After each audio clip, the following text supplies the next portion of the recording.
Hello friends, आप सभी का स्वागत है आपके अपने यूट्यूब चैनल स्टडी आरे पर। आज हम एनएमएस एग्ज़ाम 2025-26 सेशन साइंस की 35 एमसीक्यू करवाएंगे। यह है प्रैक्टिस सेट 15 और 14 कंप्लीट हो चुके हैं। अगर आपने मेरे चैनल स्टडी आरे को सब्सक्राइब नहीं किया है तो कर लीजिए, जिससे एनएमएस वीडियो आने पर आप सभी को नोटिफिकेशन मिल जाए। तो प्रश्न नंबर 1 हो जाएगा कि सूक्ष्म जीव पाए जाते हैं। ऑप्शन ए हवा, ऑप्शन बी पानी, ऑप्शन सी मिट्टी, ऑप्शन डी शरबत। तो राइट आंसर क्या हो जाएगा? तब तक आप लोग कमेंट में ये आंसर करिए कि सूक्ष्म जीव कितने प्रकार के होते हैं। सूक्ष्म जीव कितने प्रकार के होते हैं, कमेंट में आंसर आना चाहिए। चलिए देखते हैं इस प्रश्न का राइट आंसर क्या हो जाएगा। शरबत, यानी कि सूक्ष्म जीव सभी जगह पाए जाते हैं। प्रश्न नंबर 2 देखेंगे। प्रश्न नंबर क्या है कि टीबी या तपेदिक रोग होता है। ऑप्शन ए प्रोटोजोआ द्वारा, ऑप्शन बी कवक द्वारा, ऑप्शन सी जीवाणु द्वारा, ऑप्शन डी वायरस द्वारा। तो राइट आंसर क्या हो जाएगा? जीवाणु द्वारा, यानी कि टीबी रोग किसके द्वारा होता है? जीवाणुओं द्वारा। नेक्स्ट प्रश्न हो जाएगा। प्रश्न नंबर 3 है कि चना मटर की जड़ों की गांठों में पाए जाने वाला जीवाणु का नाम क्या? पहले तो अगर हम देखेंगे चना और मटर की जड़ों में क्या पाया जाता है, तो जीवाणु पाया जाता है। जैसे कि ऑप्शन देते हैं कि कवक, जीवाणु, विषाणु, प्रोटोजोआ। तो क्या पाया जाएगा? जीवाणु पाया जाएगा। अब कौन सा जीवाणु पाया जाएगा, ये भी क्वेश्चन बन रहा है ना। तो कौन सा जीवाणु पाया जाता है? Option A rhizobium, option B clostridium और सी एशोरिया कोलाई और डी क्या हो जाएगा? एजोटा बैक्टर। तो राइट आंसर क्या हो जाएगा? राइजोबियम। क्या पाया जाता है? राइजोबियम। और चना और मटर कैसी फसलें हो जाती है? तो दलहने फसलें हो जाती है। कैसी फसल? तो दलहन। नेक्स्ट देखेंगे प्रश्न नंबर 4 कि कुकुरमुत्ता, यानी जिसे आप लोग मशरूम के नाम से भी जानते होंगे, कुकुरमुत्ता है। तो कुकुरमुत्ता क्या हो जाएगा? ऑप्शन ए कवक, ऑप्शन बी शैवाल, ऑप्शन सी जीवाणु, ऑप्शन डी प्रोटोजोआ। तो चौथे का राइट आंसर क्या हो जाएगा? कवक। यानी कुकुरमुत्ता क्या है? तो एक कवक है। कवक क्या है? सूक्ष्म जीव है। नेक्स्ट देखेंगे प्रश्न नंबर 5, पेचिश रोग होता है। ऑप्शन ए अमीबा द्वारा, ऑप्शन बी पैरामीशियम द्वारा, ऑप्शन सी एंट अमीबा द्वारा, ऑप्शन डी प्लाज्मोडियम द्वारा। तो राइट आंसर क्या हो जाएगा? सी एंट अमीबा द्वारा होता है पेचिश रोग। प्रश्न नंबर 6 देखेंगे कि एक कोशिकीय जीव का उदाहरण है। देखिए ये क्वेश्चन एग्ज़ाम में आया हुआ है, यानी कि जो एग्ज़ाम इससे पहले एग्ज़ाम हुआ है उसमें ये क्वेश्चन आ चुका है कि एक कोशिकीय जीव का उदाहरण है। ऑप्शन ए मनुष्य, ऑप्शन बी हाथी, option C amoeba, option D बरगद। तो राइट आंसर क्या हो जाएगा? अमीबा हो जाएगा। तो अमीबा तो एक कोशिकीय उदाहरण है। आप एक और जो है इसका उदाहरण लिखेंगे। जैसे अमीबा तो मैंने बता दिया, तो दूसरा एक और उदाहरण लिखिए एक कोशिकीय का। बाकी मनुष्य, हाथी और बरगद ये कैसे जीव हो जाएंगे? बहुकोशिकीय। कैसे हो जाते हैं? बहुकोशिकीय। देखेंगे प्रश्न नंबर 7 कि पादप, यानी पादप नहीं पादप जगत कहिए या पादप, हाँ, पादप कोशिका की प्रमुख विशेषताएं हैं। पादप कोशिका की प्रमुख विशेषताएं क्या हो जाएगी? ऑप्शन ए पहले ये दिख गया। ऑप्शन ए कोशिका भित्ति, ऑप्शन बी हरित लवक, ऑप्शन सी बड़ी रिक्तिका, ऑप्शन डी उपयुक्त सभी। तो क्या राइट आंसर हो जाएगा? 7वें का राइट आंसर उपयुक्त सभी। ये तीनों ही पाई जाती है पादप कोशिका की प्रमुख विशेषताएं, ये तीनों ही आंसर हो जाएगा, इसलिए क्या लिखेंगे? उपयुक्त सभी। 8वें प्रश्न देखेंगे कि कोशिका का ऊर्जा ग्रह कहा जाता है। जैसा कि मैंने एक प्रैक्टिस सेट में बताया है कि कोशिका का ऊर्जा ग्रह यानी पावर हाउस किसे कहा जाता है। सभी का कमेंट में आंसर आना चाहिए मेरे आंसर देने से पहले। ऑप्शन ए हरित लवक, option B mitochondria, option C रितिका को, ऑप्शन डी राइबोसोम। तो राइट आंसर क्या हो जाएगा? माइट्रोकॉन्ड्रिया। सबका आंसर आना चाहिए। चलिए देखेंगे प्रश्न नंबर 9 कि ऑक्सिन है। ऑप्शन ए जंतु हार्मोन्स, ऑप्शन बी औषधि, ऑप्शन सी उत्सर्जी पदार्थ, ऑप्शन डी पादप हार्मोन्स। तो 9वें का राइट आंसर क्या हो जाएगा? डी पादप हार्मोन्स। ऑक्सिन क्या हो जाएगा? पादप हार्मोन्स हो जाएगा। 10 नंबर प्रश्न देखेंगे कि फलों को पकाने के लिए कौन सा हार्मोन्स उपयोग किया जाता है। देखिए ये क्वेश्चन भी रिपीटेड है, तो सभी का आंसर आना चाहिए। Option A auxin, option B abscisic अम्ल, option C ethylene, option D cytokinin. तो राइट आंसर क्या हो जाएगा? एथिलीन। क्या हो जाएगा? सी राइट आंसर हो जाएगा। 11 नंबर प्रश्न है कि जंतुओं में निरंतरता के लिए यह आवश्यकता है। ऑप्शन ए पाचन, ऑप्शन बी श्वसन, ऑप्शन सी प्रजनन, ऑप्शन डी उत्सर्जन। तो राइट आंसर क्या हो जाएगा? प्रजनन हो जाएगा। प्रजनन क्या होता है? जो हम अपने ही प्रकार के चीज़ों को उत्पन्न करना ही प्रजनन कहलाता है। जैसे कुत्ते के बच्चा कुत्ता निकलेगा, कुत्ते के बच्चा बिल्ली तो आएगा नहीं ना। तो प्रजनन में क्या होता है? अपने ही समान जीव को उत्पन्न करना। 12 नंबर प्रश्न देखेंगे कि बाह्य निषेचन होता है। ऑप्शन ए मेढक, ऑप्शन बी गाय, ऑप्शन सी मनुष्य, ऑप्शन डी बकरी। तो राइट आंसर क्या हो जाएगा? ए। ये क्वेश्चन इंपॉर्टेंट हो जाता है क्योंकि मेढक बाह्य निषेचन करता है। मेढक 3 प्रकार के सांस लेते हैं, तो मेढक को एकदम से अच्छे से याद कर लीजिए। ठीक है, देखेंगे प्रश्न नंबर 13 कि लैंगिक प्रजनन में भाग लेते हैं। ए 2 नर जंतु, बी 1 नर एवं 1 मादा जंतु, ऑप्शन सी 2 मादा जंतु, ऑप्शन डी इनमें से कोई नहीं। तो राइट आंसर क्या हो जाएगा? बी हो जाएगा। 1 नर और 1 मादा क्या करते हैं? भाग लेते हैं। आंतरिक निषेचन होता है। ऑप्शन ए नर शरीर के बाहर, ऑप्शन बी मादा शरीर के बाहर, ऑप्शन सी नर शरीर के अंदर, ऑप्शन डी मादा शरीर के अंदर। तो राइट आंसर क्या हो जाएगा? मादा शरीर के अंदर होता है, बाहर नहीं होता है। बाहर वाले कट कर दीजिए, और नर में तो होना ही नहीं है। ठीक है, मादा में होना है, वो भी अंदर होना है।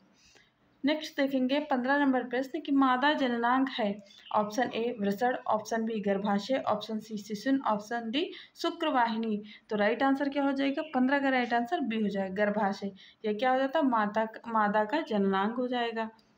16 नंबर प्रश्न देखेंगे किशोरावस्था की अवधि है। ऑप्शन ए 0 से 5 वर्ष, ऑप्शन बी 6 से 11 वर्ष, ऑप्शन सी 11 से 19 वर्ष, ऑप्शन डी 20 से 50 वर्ष। तो राइट आंसर क्या हो जाएगा? सी हो जाएगा। किशोर अवस्था 11 से 19 वर्ष के बीच में होगा। 17 नंबर प्रश्न देखेंगे कि एस्ट्रोजन है। एस्ट्रोजन क्या है? ऑप्शन ए अंतःस्रावी ग्रंथि, बी स्त्री हार्मोन्स, सी पुरुष हार्मोन्स, डी प्रजनन विधि। तो 17 का राइट आंसर क्या हो जाएगा? बी हो जाएगा, स्त्री हार्मोन्स हो जाएगा। 17 नंबर प्रश्न देखेंगे सामान्यतः ऋतुस्राव प्रारंभ होता है।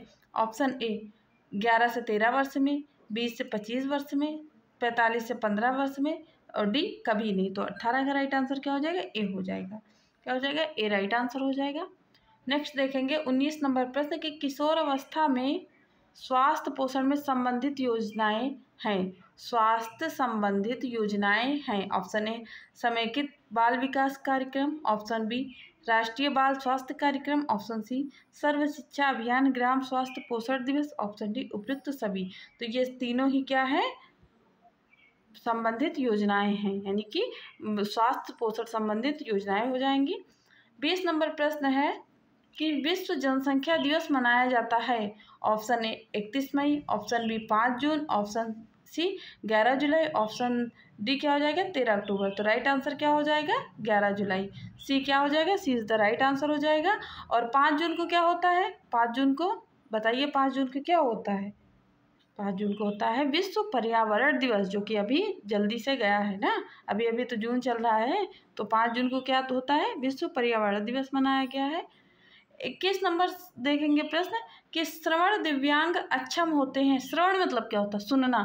तो जो श्रवण दिव्यांग होते हैं, जिनको सुनाई नहीं पड़ता है, वो कैसे दिव्यांग हो जाएंगे? उनको कौन सी चीज़ में अक्षम होंगे? वो सूंघने में अक्षम होंगे या बोलने में? चलिए ऑप्शन देखते हैं। ऑप्शन ए सुनने में, ऑप्शन बी बोलने में, ऑप्शन सी सुनने एवं बोलने में, ऑप्शन डी देखने में। तो देखिए श्रवण यानी सुनने का संबंध किससे? कान से। अगर उनको सुनाई नहीं पड़ रहा तो वो किस चीज़ में अक्षम हो जाएंगे? तो सुनने में। राइट आंसर क्या हो जाएगा? ऑप्शन ए हो जाएगा, है ना। तो नेक्स्ट देखेंगे 22 नंबर प्रश्न। देखिए यहाँ पे मैंने कई प्रश्नों को एक ही प्रश्न में समेट दिया, जिससे कि ज़्यादा प्रश्न की संख्या ना पड़े और आपको सबको एक ही बार में याद हो जाए। तो यहाँ देखेंगे कि यहाँ क्या चल रहा है? यहाँ सारे रोग चल रहे हैं। अब एक ही पौधे के इतने रोग होते हैं, तो चलिए देखते हैं। सफ़ेद रोली रोग, झुलसा रोग, तना गलन रोग और आर्द्र गलन रोग। ये देखिए 1 2 3 4 रोगों के नाम है। ये बताइए किस पौधों में होते हैं? यानी सफ़ेद रोली, झुलसा रोग, तना गलन और आर्द्र गलन रोग किस पौधे से संबंधित है? ऑप्शन ए तंबाकू, ऑप्शन बी नींबू, ऑप्शन सी सरसों, ऑप्शन डी केला। तो देखिए कल मैंने तंबाकू और नींबू के बारे में बताया था। कितने बच्चों को याद है? चलिए कमेंट में बताइए कितने लोगों को अभी तक याद है तंबाकू में कौन सा रोग होता है और नींबू में कौन सा रोग होता है। तो 22 का राइट आंसर आंसर क्या हो जाएगा? सी। ये चारों रोग किस में पाए जाएंगे? तो सरसों में होते हैं। नेक्स्ट देखेंगे 23 नंबर प्रश्न कि खैरा रोग होता है। ऑप्शन ए धान, ऑप्शन बी गेहूं, ऑप्शन सी सरसों, ऑप्शन डी मक्का। तो राइट आंसर क्या हो जाएगा? ये धान में होता है। खैरा रोग कहाँ होता है? तो धान में। 24 नंबर प्रश्न है कि हड्डियों, जोड़ों या मांसपेशियों की अक्षमता को कहते हैं। Option A dyslexia, option B दृष्टिबाधिता, option C dysgraphia, option D locomotor दिव्यांगता। तो राइट आंसर क्या हो जाएगा? डी हो जाएगा। लोकोमोटर दिव्यांगता कहते हैं। 25 नंबर प्रश्न है कि विश्व दिव्यांग दिवस कब मनाया जाता है? देखिए मैंने विश्व जनसंख्या दिवस बताया 11 जुलाई। अब बताइए विश्व दिव्यांग दिवस कब मनाया जाता है?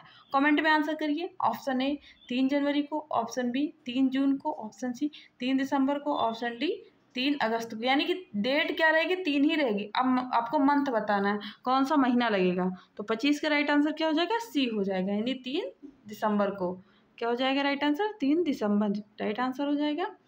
देखेंगे 26 नंबर प्रश्न, निम्नलिखित में रबी की फसल है।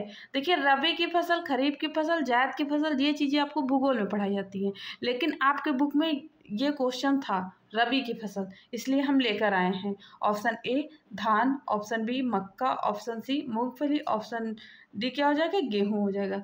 तो राइट आंसर क्या हो जाएगा 26 का? डी हो जाएगा। गेहूं कैसी फसल है? रबी की। और खरीफ की फसल क्या होती है? धान किसकी फसल है? खरीफ की फसल हो जाएगी, है ना। तो देखेंगे नेक्स्ट प्रश्न कि निम्न में से खरपतवार नाशी है। ऑप्शन ए यूरिया। आप अगर खेत में यूरिया डाल दे तो क्या पतवार खत्म हो जाते हैं? बताइए कमेंट करके। Option B compost, option C metachlor, option D ammonium. तो 27 का राइट आंसर क्या हो जाएगा? सी हो जाएगा, मेटाक्लोर। यूरिया तो हम लोग क्या किसके लिए डालते हैं? क्योंकि नाइट्रोजन खेतों में मिलना चाहिए। बताइए वायुमंडल में कितने परसेंट नाइट्रोजन है? सबसे ज़्यादा नाइट्रोजन वायुमंडल में है, फिर भी खेतों में यानी भूमि में डालने के लिए मुझे यूरिया डालनी पड़ती है ना। तो क्योंकि सीधे पौधे क्या करते हैं? नाइट्रोजन को सीधे ग्रहण नहीं कर सकते, इसीलिए यूरिया डालते हैं। अब देखिए तुरंत दूसरा क्वेश्चन है, इसका आंसर 28 नंबर प्रश्न का आंसर सभी बच्चे का आना चाहिए। ऑप्शन ए नाइट्रोजनी के लिए, यानी यूरिया उर्वरक है किसके लिए? ऑप्शन ए नाइट्रोजनी के लिए, ऑप्शन बी फास्फोरिक के लिए, ऑप्शन सी पोटेशिक के लिए, ऑप्शन डी संयुक्त के लिए। तो राइट आंसर क्या हो जाएगा? नाइट्रोजनी। यानी यूरिया को डाल के हम लोग पेड़ों को क्या दे रहे हैं? नाइट्रोजन दे रहे हैं, है ना। क्योंकि जो पेड़ पौधे होते हैं वो वायुमंडल से सीधे नाइट्रोजन नहीं ग्रहण कर सकते हैं। और चलिए देखते हैं प्रश्न नंबर 29 कि साहीवाल है। साहीवाल एक नस्ल है जो जानवरों की नस्ल है। आपको बताना है कि साहीवाल किस जानवर की नस्ल है। ऑप्शन ए गाय, ऑप्शन बी भैंस, ऑप्शन सी मछली, ऑप्शन डी मुर्गी। तो राइट आंसर क्या हो जाएगा? गाय हो जाएगा। गाय किसकी नस्ल है? तो साहीवाल किसकी नस्ल हो जाएगी? तो गाय की नस्ल है। नेक्स्ट प्रश्न है, यहाँ देखिए हमने 2 नस्लें डायरेक्ट लिख दिया है, जैसे island red, white leg horn. ये किसकी नस्लें हैं? ये दोनों नस्लें किसकी हैं? ऑप्शन ए गाय की, ऑप्शन बी भैंस की, ऑप्शन सी मुर्गी की, ऑप्शन डी बकरी की। तो राइट आंसर क्या हो जाएगा? मुर्गी की। ये किसकी है? मुर्गी की। और आपके बुक में जब है नस्लें तो एग्जाम में भी पूछा जाएगा, क्योंकि एग्जाम में बुक से ही आ रहा है, ठीक है, अलग से कुछ नहीं बता रही हूँ, सब बुक में है। चलिए 31 नंबर प्रश्न देखेंगे, सोनालिका कल्याण सोना किसकी किस्म है? अब ये किस्म आ गई। देखिए अगर जानवर की बातें करेंगे तो हम नस्लें बोलेंगे, और अगर हम जो है धान गेहूं यानी पौधों की बात करेंगे तो किस्में चलेंगी वहाँ पे, ठीक है। तो सोनालिका, कल्याण सोना, ये दोनों किसकी किस्में हैं? ऑप्शन ए धान, ऑप्शन बी गेहूं, ऑप्शन सी मक्का, ऑप्शन डी चना। तो राइट आंसर क्या हो जाएगा? गेहूं। गेहूं किसकी? सोनालिका और कल्याण सोना किस्में हो जाएंगी गेहूं की। 32 नंबर प्रश्न देखेंगे कि गंगा रंजीत किसकी किस्म है? ऑप्शन ए मक्का, ऑप्शन बी चना, ऑप्शन सी आलू, ऑप्शन डी इनमें से कोई नहीं। तो राइट आंसर क्या हो जाएगा? आलू हो जाएगा। देखेंगे 33 नंबर प्रश्न। देखिए यहाँ पे आप 1-2 नाम सुने ही होंगी। 33 नंबर प्रश्न का देखिए यहाँ कई नाम मैंने लिख रहा है, जैसे मुर्रा, मेहसाना, सुखी, जिली किसकी नस्लें हैं? तो सभी लोग मुर्रा तो अक्सर सुने होंगे, है ना, कि मुर्रा, मेहसाना, सुखी, जिली, ये 4 नस्लों के नाम आपको बता रही हूँ। ये बताइए किसकी नस्लें हो जाएंगी, किस जानवर की? तो ऑप्शन ए भेड़, ऑप्शन बी भैंस, ऑप्शन सी घोड़ा, ऑप्शन डी मुर्गी। तो यहाँ मुर्रा के हिसाब से आप लोग भैंस के साथ आंसर में जा सकते थे, है ना। तो राइट आंसर क्या हो जाएगा, बी हो जाएगा। देखेंगे 34 नंबर प्रश्न कि एलिसा परीक्षण से किसका पता लगाया जाता है। Option A typhoid, option B हैजा, option C AIDS, option D malaria.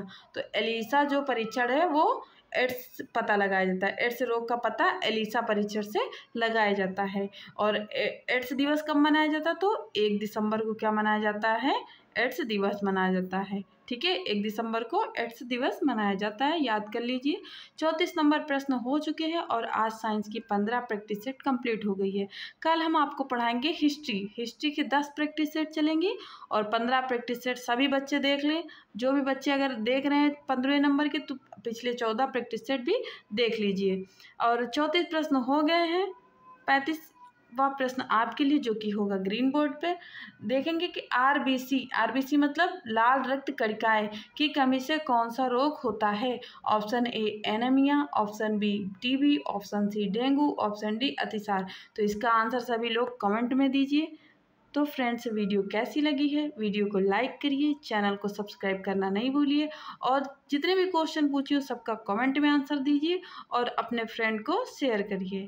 Thanks for watching. Thank you.